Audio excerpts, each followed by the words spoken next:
Assalamualaikum warahmatullahi wabarakatuh. Berjumpa kembali dengan saya Taufikun Makmur, yang akan menemani sahabat semua dalam mengungkap kisah sejarah dan situs bersejarah.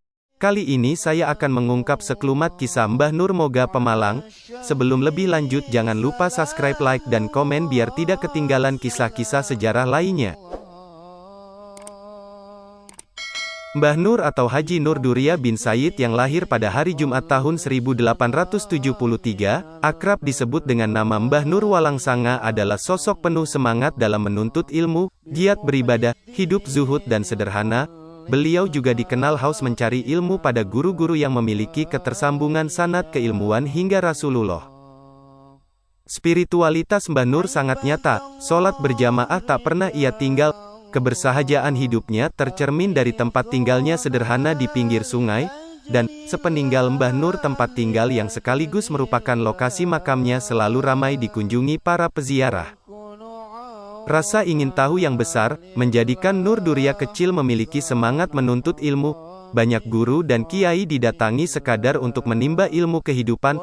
Beberapa guru-gurunya adalah Kiai Muslim, Benda Kerep Cirebon, Kiai Kaukab bin Kiai Muslim, Benda Kerep Cirebon, Kiai Wahmuka, Kiai Jami Banyumundang, dan Kiai Dahlan Purbalingga. Semangat belajar terus dilakukan, berguru atau nyantri terus dilakukan Mbah Nur meski telah berkeluarga, berguru kepada Syekh Armia, Cikura Tegal, dan Kiai Said bin Syekh Armia Giren, Talang Tegal. Dari ilmu yang didapatkan, bagi Mbah Nur tidak berhenti sebagai ilmu, namun mewujud pada tindakan untuk mengamalkannya.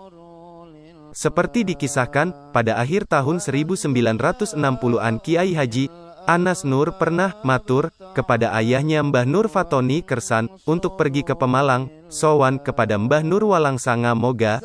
Saat itu Mbah Nur Walangsanga belum banyak dikenal kalangan masyarakat luas.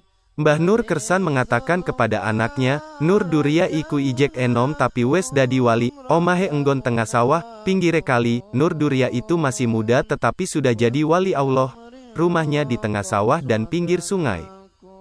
Nyantri sebagai proses belajar dan mengamalkannya menjadikan Mbah Nur Walangsanga sebagai pribadi yang memiliki dasar spiritualitas tinggi dan dalam tradisi Islam disebut sebagai sufi. Dan terdapat beberapa kiai sufi yang dianugerahi oleh Allah kemampuan lebih, sebagaimana kemampuan membaca sesuatu sebelum terjadi atau melihat hal-hal gaib.